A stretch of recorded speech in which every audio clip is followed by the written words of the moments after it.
I actually want to put a hex on anybody that just like tried one form of birth control and their body was like, yeah, I'm cool with this. Like the people that are like, oh yeah, I got an IUD once and I've never had my period ever again. I want to kill you. I want to commit homicide. What the hell do you mean you just got an IUD and your whole period stopped and you're like, yeah, I just tried it and it all works out great. Fuck you, bitch. Like,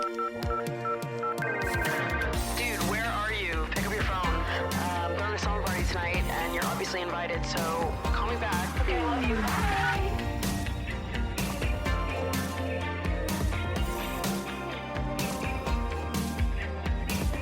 What's up, you guys, and welcome back to Emotionally Online, the weekly slumber party for spilling guts and sharing secrets, hosted by yours truly, the one and only Maddie Drosbeck, co-hosted by the sweetest girls in all the land, the current residents of the Mad Mango Foster Home for Sweethearts and Lover Girls. Mango's roaming around, obviously, as usual, and we've got Ladle and Whisk running around, so maybe they will say what's up in today's episode again. They're still here, and they're still lovely, sweet as ever, wild as ever, and they are up for adoption. So if you're looking for some beautiful, gorgeous kitties to adopt, I foster through Heidi Wrangle's Cats, and if you're interested in adopting Ladle and Whisk, you can go to the link in Heidi's bio on Instagram and fill out a form to adopt these girls because they're the sweetest ever and they deserve a loving home. I'm keeping them loved up in the meantime for you. I have had a week. I feel like I'm in the come down of it all now, trying to let my body and brain adjust to all that has gone on in my personal life recently. For starters, not to kick off this episode by talking about all of my period problems, but that's exactly what I'm going to do because why else do you go to sleepovers if not to bitch and moan about having a bad period with all your besties? So, as you guys know, I've had horrible, terrible periods my whole entire life. I've tried like every single form of birth control. For the last few years, like 2 or 3 years, I've been on a version of the birth control pill that my body has had a fantastic reaction to. I have had lighter periods and shorter periods for the first time in my life. My whole life, I have had like 8 to 10 day periods that are heavy as hell the whole way through. The last few years, I have had the absolute privilege of not having to deal with that any longer. But all good things must come to an end. And unfortunately, my era of having easy periods has officially come to a close. And I've had 5 periods in the last 8 weeks. So that's awesome. I'm pretty much getting my period every other week. And it's not fun. It is so deeply not fun. And my doctor wants me to try an IUD again because this is basically my only option at this point. And I'm not excited about that, but I do feel that I have to try it again. The last time I got an IUD was in 2015 and my body rejected it. Obviously, I had a really bad experience with the IUD. So I've been hesitant to try it again after all of that because I just assume it'll be the same thing. That's what they told me when my body rejected it. They were like, oh, we could try it again, but it's quite possible your body will have the same exact reaction. So I never tried it a second time. But now my doctors are like, well, the technology with IUDs has changed so much since 2015. Also, I was 18 in 2015, so my body has changed so much since then. It's possible that I would have a different reaction. So I don't really have a choice in the matter. So I guess I'm getting an IUD again, which I really am not excited about. And if this doesn't work, then my only option is just to go off birth control entirely and I don't know, argue with the doctors to get my tubes tied. I don't have another option. I mean, I'm single and I'm not having sex. So there's actually no reason for me to be on birth control if it's not going to help for my period. Literally the only reason why I am on birth control right now is to help manage my periods. So if that's just fucked, and since beginning of July, I've been just in hell. If this is just where we are, then it might be a better choice for me to not be on birth control. But I'm going to give you the IUD another shot. But really, if that doesn't work, I'm out of options. I hate all of it. I think that it is so diabolical what we require women's bodies to be put through, and it actually makes me mad every time I remember that men will never have to understand the pain and suffering that I have gone through because of birth control. Oh my God, it is so frustrating. And it would be so annoying to me if I had a negative reaction to the IUD and I couldn't be on birth control, because I want to be. Oh my God, do you know how much easier it is to not have anxiety about pregnancy and also have less bad periods? It's fucking awesome. Oh my God, if only it would work for me.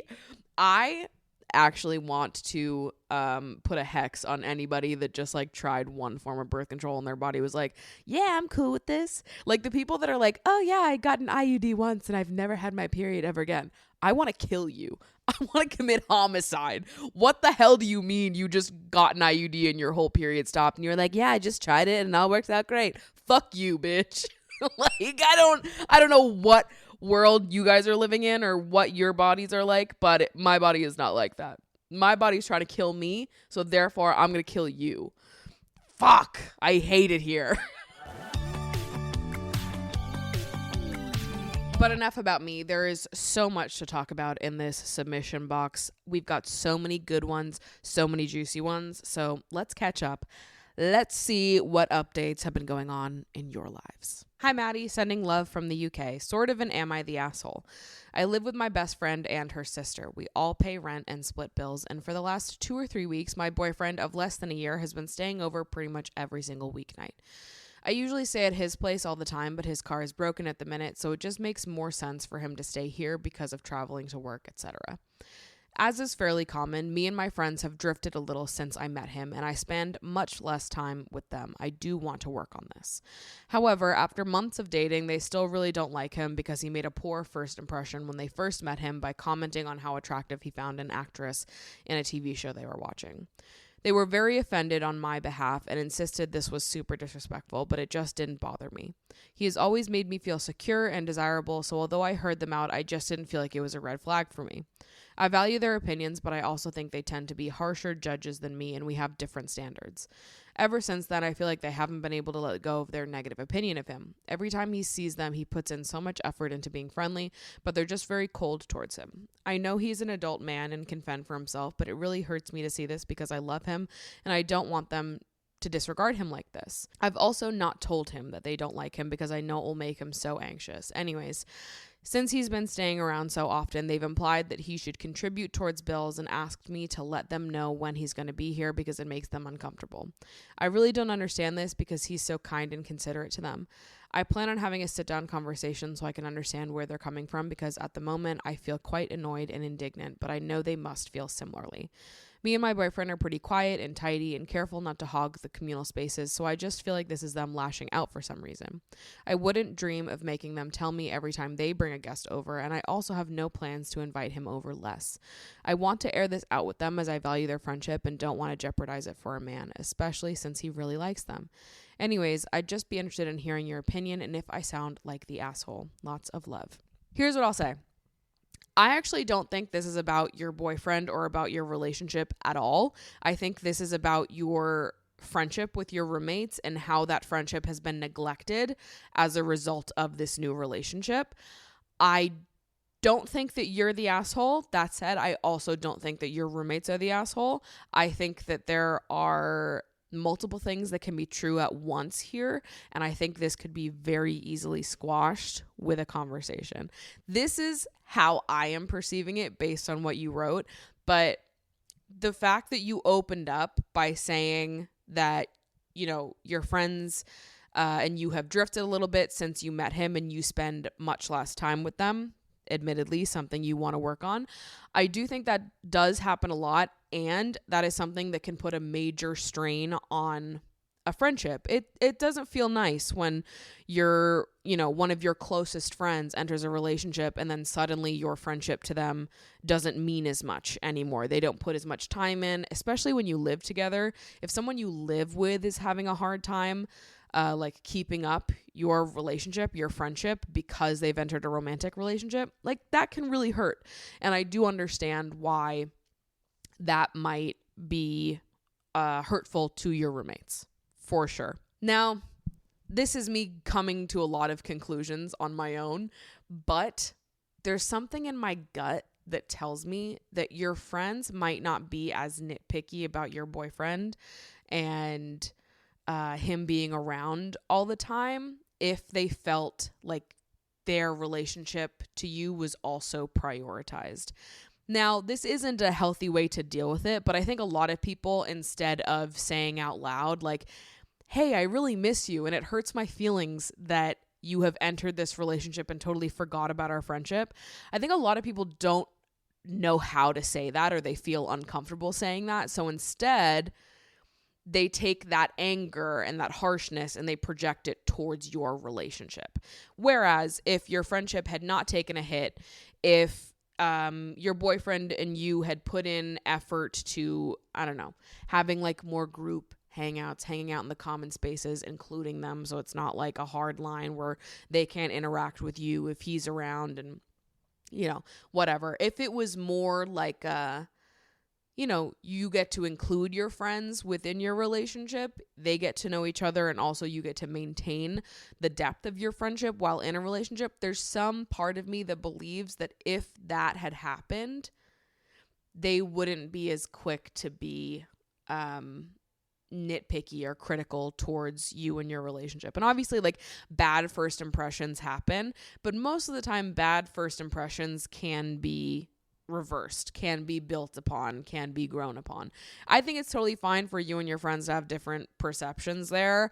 I also wouldn't be personally offended if someone I was dating said a celebrity was attractive. That is a celebrity. That wouldn't bother me either, so I get it. But I also understand why to a set of friends, if they heard that, they might have a more like cautious reaction before knowing how you personally felt and before knowing your partner on a deeper level. I understand how like sometimes perception will just like make people have a more cautious reaction to things before you understand the depth of what everyone feels, what you feel, what type of person your boyfriend is, all of these things. Like, multiple things can be true at once here. I have a feeling that your roommates saying they feel uncomfortable that he's around all the time has less to do with him and more to do with the fact that they are frustrated that they don't see you on your own anymore, and that your individual friendships with them have deteriorated as a result of this new relationship being your primary focus. I think that they can do a better job communicating that, but that is my assessment of this. I don't think it has anything to do with your relationship. I think it has everything to do with your friendship. And yes, they can do a better job communicating this dissatisfaction to you. I've had this conversation with multiple friends in the past, and I honestly think that it is a conversation that opens the door to so much more depth in your friendship. I think it's a very vulnerable thing to be like, hey, I love you and I love our friendship and I really miss our friendship and I just feel like I haven't seen you around as much. That's really vulnerable and opens the door for like a really meaningful turning point in your friendship where you both vocalize exactly how much you mean to each other and like how you want to prioritize your relationship to each other. I think it can be a wonderful thing.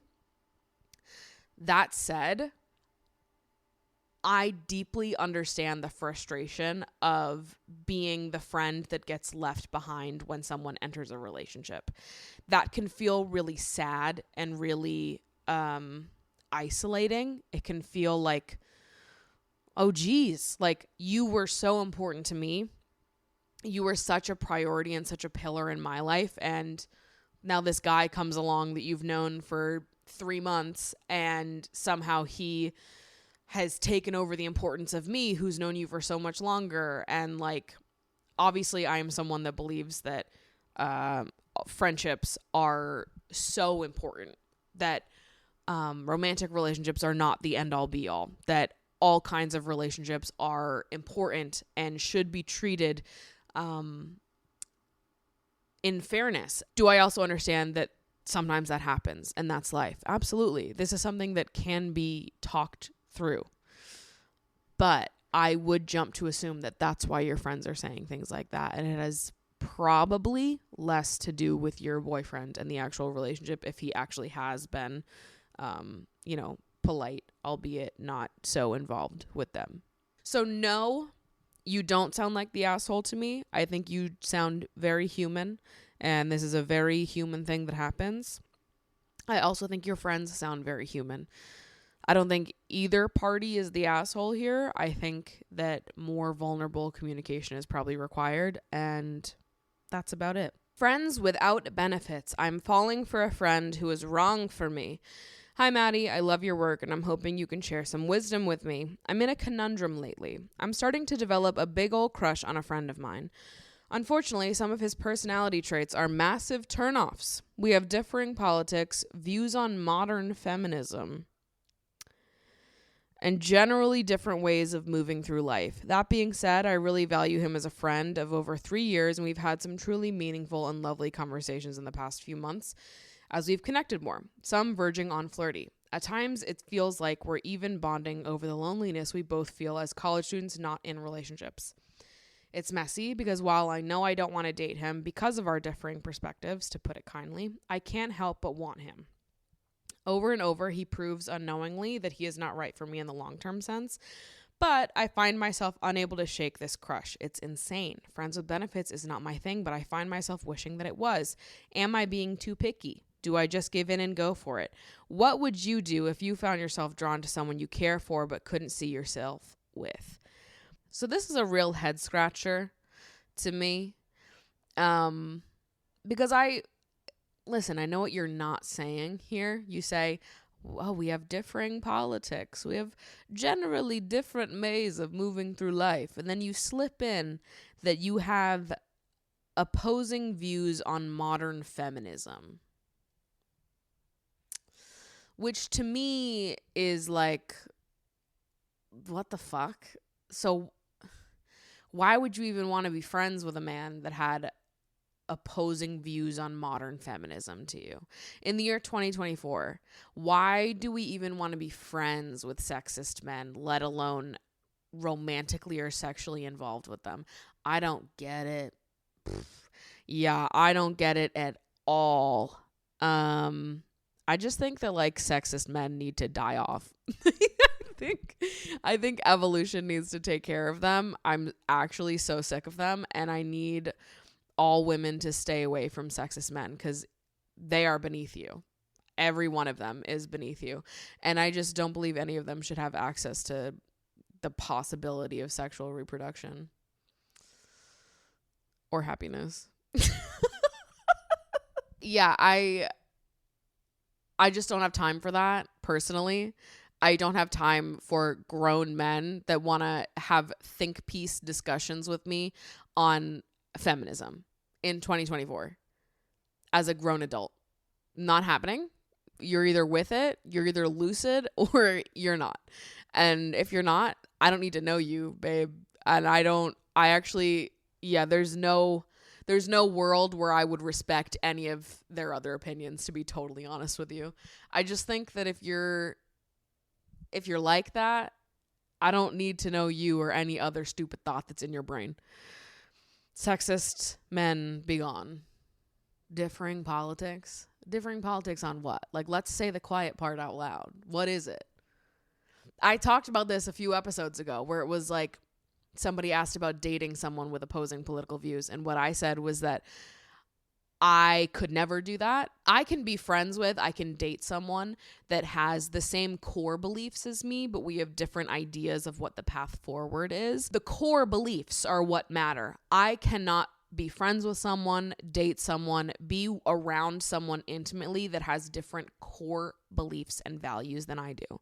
I just can't. I just feel like at the end of the day, you are who you hang out with. Who you choose to surround yourself with is a reflection of you. So this is maybe not the answer you were looking for, because I think you wanted to know if you guys should hook up or not, which obviously my answer is no. But my answer is also maybe reconsider why you think this person is a good choice for a friend. I don't know. The idea of being friends with a man with opposing views on modern feminism to me just seems like the worst thing that could have ever happened. That seems so miserable. That seems awful. And I promise he's not that cool, and you're probably just horny. So go masturbate and then get back to me on if you still want to be with him. Hi, Maddie. My boyfriend and I have been together for a bit over a year now, and I couldn't be happier with how it's going. I would like to get better at showing my love to him through little gifts and gestures, but this doesn't really come naturally to me. I'm better at expressing it through words or practical things. What are some gestures or small gifts that you would like to give a partner or receive from a partner? Lots of love from Switzerland. Okay, I literally love this question. Giving gifts is a strength of mine. I feel that I got very good at doing this by witnessing my mother do this, whose love language is absolutely gift giving. And I think a lot of being good at gift giving is just being a good listener, listening to your partner when they talk about the things that are exciting to them. Listen to them when they're talking about like frustrations in their day, and like problems that come up for them in their life. Because I think a lot of gifts can be very practical things that solve a problem for them that they've been having. So I think a lot of being good at gift giving is just being a good listener and being a good problem solver. But I think that there are so many little simple things that make for great gifts. I don't think that a great gift has to cost a lot of money. I think more than anything, it's the thought that makes people feel loved up. And so I think anything that you can do, adding a little bit of extra thought into it, I think makes it that much more special. Now, this is going the extra mile. I appreciate when other people go the extra mile. I prefer to go the extra mile because it just feels fun to do that for me. So like, for example, obviously buying someone a little bouquet of flowers on the way home is very sweet, very romantic. If you want to level it up a little bit, arrange your own bouquet of flowers. Go to the flower shop, get like 3 to 5 different types of flowers, 3 major ones, 2 like filler flowers. Build your own bouquet, wrap it up with a little bow, attach a little note. That to me adds a little extra level of sentimentality that I think elevates it beyond like, oh, I just picked up this thing at the store and thought nothing of it past that. I think the little extra effort of trying to make it personal, doing it as like a little arts and craft project that you get to present to them, I think is just like extra sweet. Obviously, getting someone flowers at all is sweet, but I think the extra thought just takes it the next step there. Another thing that is very precious to me is when people think of mango also, which is like, if someone brings mango a gift, it doesn't like improve my life in any way. It's not like Mango getting another catnip toy is like really quintessential. I get her so many toys. She has everything that she could ever want and more, you know? But there's something about like, if somebody, they picked up a dessert for us to share because they heard that I really love cheesecake, and they found this new cheesecake and they brought me home a slice because they wanted us to try it together, and they also brought home mango a little treat too. That really warms my heart and like touches me. I think it makes me feel loved to see someone engage and care about the thing that I care most about in the entire world.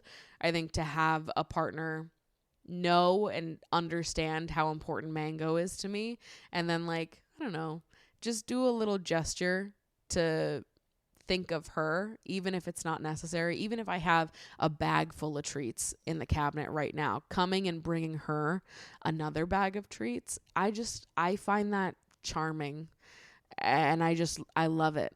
So obviously this is different from person to person, but knowing what's important to them, knowing, what they love, what they think about, what their problems are, and working out ways to solve that, or just thinking and caring about the things that they care about when deciding what to get them a gift about, I think is like, it's just a recipe for success. a lot of it is like off the cuff stuff. Like I think I could tell you very like generic things, but I think that the better gifts are the ones that come from like in more in the moment, off the cuff space in your relationship. I'm trying to think of like gifts that my friends have given me, because I also feel that I am friends with a lot of good gift givers.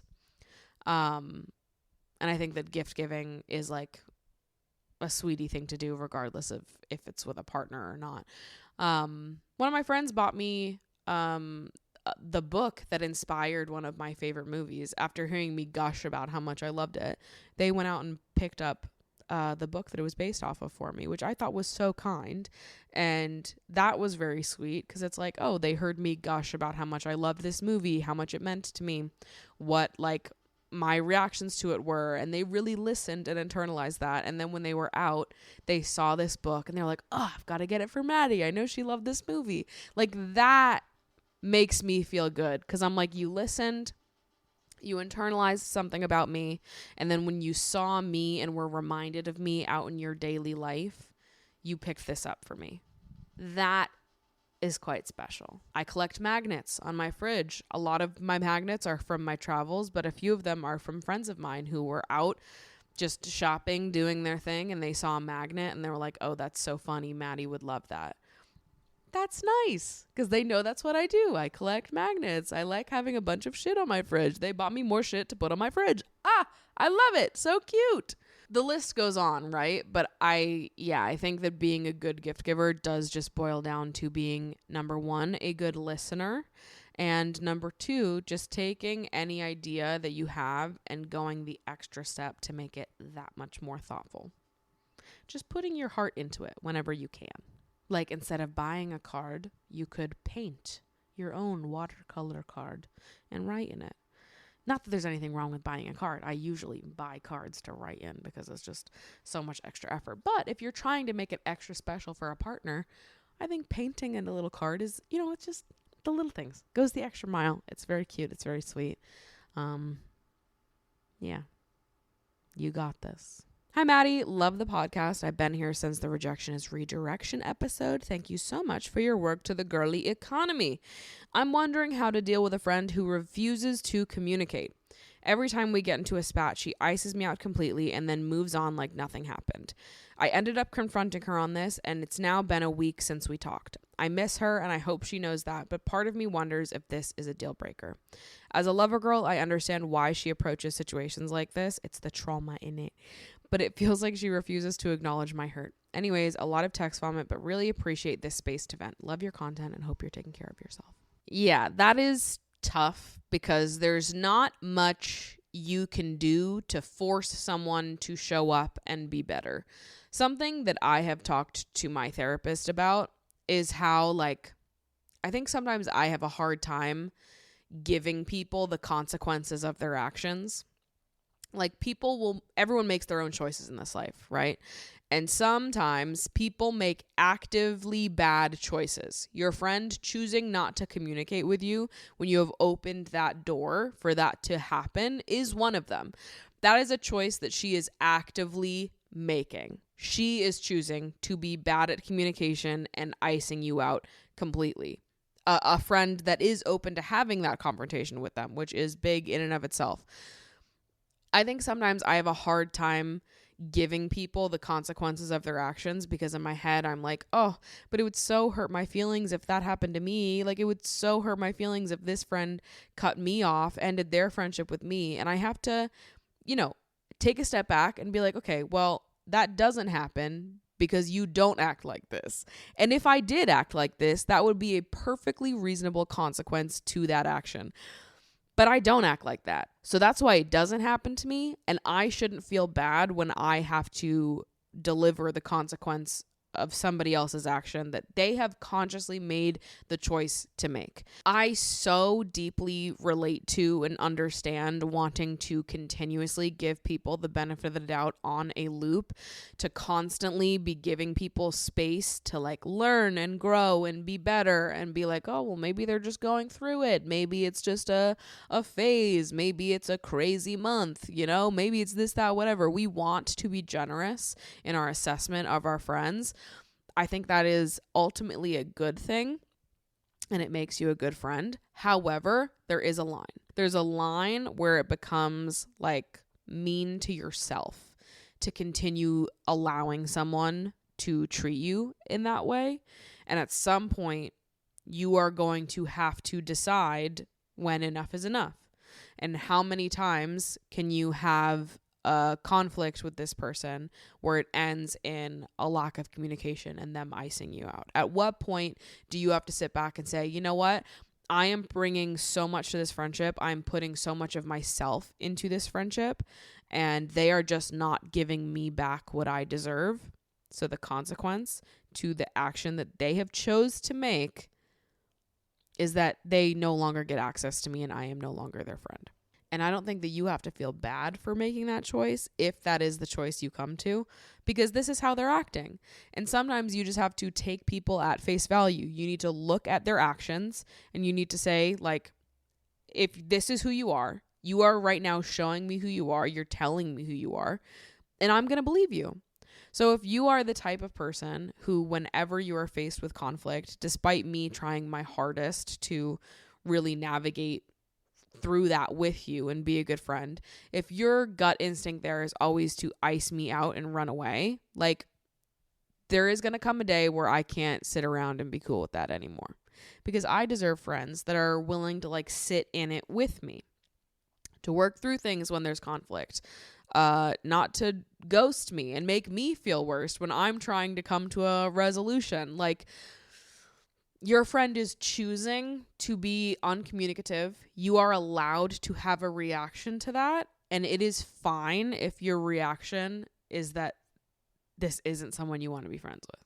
But I understand your sadness and your frustration there in being like, I really miss her and I want to be in this friendship, but like, you know, when is enough enough? What is the deal breaker? How much can I put up with before I have to step back and say, no more, I'm done dealing with this? But I get it. It sucks and it's not fun, but ultimately, like, we can't make people make different choices.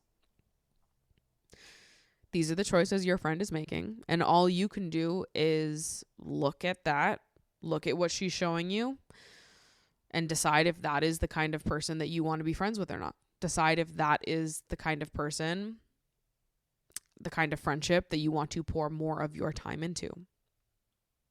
But it sucks, because we always hope that it's like, damn, just be better. Just be fucking better. And I wouldn't have to, you know, deliver this consequence. I don't want to. I don't want to do that, but damn, it reaches a point where it's like, what else can you do? Because we can't just, you know, give people a pass constantly. There has to be a limit to it. And maybe you are getting there. It sucks. I have obviously been there. And I'm just sending you strength in figuring out what is the best path forward for you. But it sucks and it's not nice. And I'm sorry this is happening.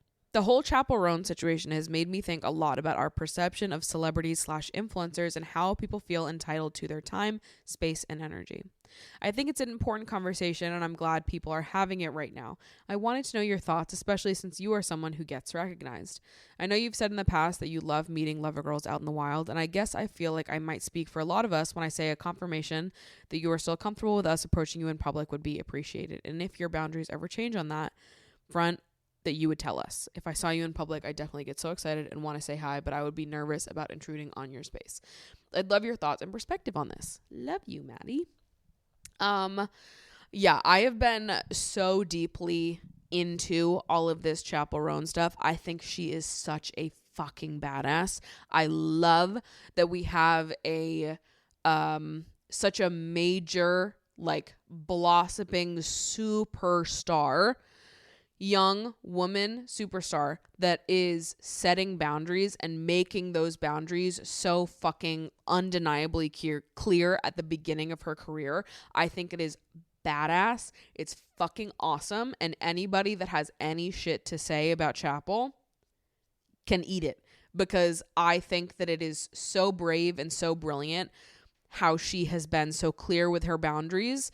And I do think that it is needed. I think we need to enter a time of reckoning in how people treat public figures. I think over time, I mean, we've seen this for years, right? But I think it gets worse and worse every year. The longer we descend into social media madness, the longer people have such intimate access to people's lives, the more parasocial people become. And I think that you see it a lot with celebrities like Chappell, who have a lot of like mainstream fame, but they're also very active on social media.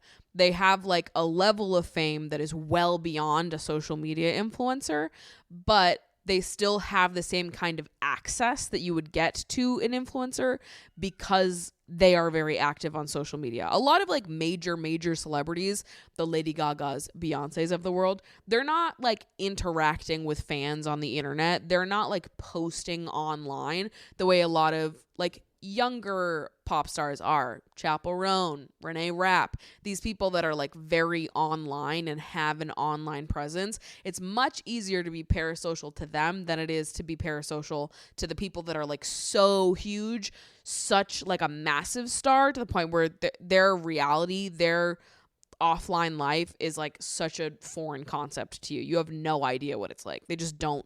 They're not online like that.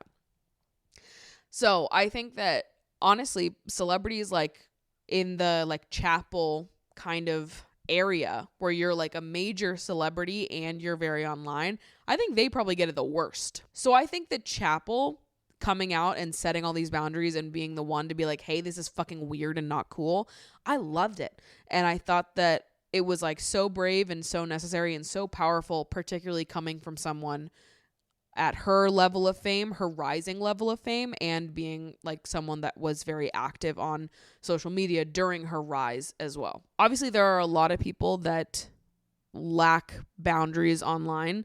There is a lot of parasocial nonsense that's going on. I think that here's what I'll say. I don't think that parasocial relationships are inherently bad. I think it is really cool that we can find people's content online that we really, really connect to and feel seen by. And you get to, sit here and listen to this podcast. And if you've been around for a while, you have spent a considerable amount of time listening to me talk, hearing about stories about my life, my opinions. It makes total sense that you would feel some type of affinity or attachment or like closeness to me. That makes total sense to me. I don't think that's inherently bad. I feel that way about certain creators that I really love as well. I don't think the feeling of closeness in itself is bad. I do think that some people, if they don't have an awareness of the fact that like, yeah, you might feel close to me, but you don't actually know me. I think the people that lack the like ability to differentiate between like closeness with a stranger that you don't know through the internet and actual closeness, those are the people that have real problems with this. Obviously, there's lines to everything. I do think that most people are able to differentiate that line without any problem whatsoever. But like, you've seen people acting crazy on social media with public figures all the time. Like, people used to go to Jenna Marbles' house, just like get their mom to drive them up to Jenna Marbles' fucking house and be like, hi, can we meet you? Can we say hi to you and Julian? Like, that's crazy. But there's some people out there, some parents that think that that's totally fucking fine. There are some people who their brains don't connect in that way. And there's like some lapse in judgment where they think that is normal. That's obviously fucking not normal. But overall, I would say that that is a small minority of consumers of content online. The parasocial relationship in itself isn't bad. It's the people that have a lack of awareness that that's what it is and that you don't actually know the person on the other side of the screen. The people that feel entitled to people's like time and attention and constant fulfillment of entertainment. The people that feel entitled to that versus just like comforted by that, an enjoyer of that, a fan of that. These are two different things, right? There's a line, and I think most of us can identify where that line is. Anything that I have experienced is a mere fraction of what people like Chappell Roan have experienced. I have had like massively positive interactions with people that know me through the internet. Majority positive. Are there still some crazy people out there? For sure. Have there been people that have violated my boundaries in the past? Yes. That said, I don't think that most people have to worry about accidentally doing that. I think that the people that do shit like that violate boundaries, if you heard what they did, you would be like, oh my God, that is so obviously a like breach of boundary, right? You watch this podcast, you listen to me talk for hours at a time. That doesn't mean that I owe you my phone number so that you can text me about your personal goings-ons and that I need to respond and give you detailed advice. That doesn't mean that you get to email my personal email every single day demanding a response from me. Like, most people know not to do shit like that, but you'd be surprised. People still do. So it's like the average person who is just an enjoyer of content online, I don't think you will ever have to be concerned about like becoming parasocial to the degree some of these people are. Because I think you hear about it and you're like, oh, well, that's crazy. I would never do that. I would never email someone incessantly for months at a time demanding they give me personal advice, even though they're a stranger to me. But people do, so yeah, if you see me in public, please come say hi. I'm always so excited to meet you guys. I'm flattered, really, when anybody comes up to me and says that they like the show or like my videos, resonate in some way. It is very nice to hear. It makes me feel very happy to know that my content is resonating and that you guys like it. And it's cool to meet you guys in person. So please, if you see me out and about in New York, always come say hi. I'm always happy to meet you guys. Never feel worried about that. But like, you know, don't stalk me or harass me. That seems like a fair line to draw. But yeah, obviously someone like me experiences it on a much more minor level than someone like Chappell Roan. It happens far less frequently to someone like me than it does to someone like Chappell. So obviously with major celebrities, a lot of them actually can't say yes to you if you like come up and ask them to chat for a little bit or a photo or whatever, because it draws attention, and then other people are going to want them, or other people that are maybe not even fans are going to be like, oh, but I know who she is, and if she's doing this, that's how swarms happen. That would never happen with someone like me. I'm just a random bitch on the internet. I am itty bitty baby in terms of who is known in the world. So what is cool with someone like me is very different than what a major celebrity is going to be able to give in return. You know, it's so funny that I feel like the whole time I've been recording this episode, the cats have been running around, swatting at each other, trying to gnaw on the fucking cord of my microphone. And now, as I'm wrapping up the episode, they are sleeping. Except for you. Now you're awake because you heard me talking about you. This is Ladle. Ladle. She weaseled her way out of her shirt today that she was wearing because she had her chest plate on and then it was removed like a week and a half ago. She only needed to wear it for 2 weeks after the surgery, but she took it off today and I was like, fuck it. It's just off now. But now she looks naked to me because I'm so used to seeing her with a shirt on. I'm like, girl, what the hell? You're naked now. So anyways, reminder there that these girls are adoptable. Ladle and Whisk, 4-month-old baby kittens, sweet as ever, playful as ever, just the cutest, nicest girls ever. We have turned them into lover girls and they are ready to go home to their forever homes. So if you're interested in adopting them, now Whisk is here too. I jinxed it by saying they were sleeping. Now they're all awake. If you want to adopt them, you can go to @HeidiWranglesCats on Instagram or TikTok. And there is a link in Heidi's bio that will direct you to the place to fill out a form to potentially adopt these girls. Ladle and Whisk, they're dying for their forever home. I'm keeping them loved up in the process. So please go apply to adopt them if you would like to be their forever parents. What a week we have had. What a journey we have gone on. I need to go stare at the ceiling and watch like 6 movies. So I'm going to do that. I love you guys so much. Thank you so much for listening. And I will see you in next week's episode. Bye.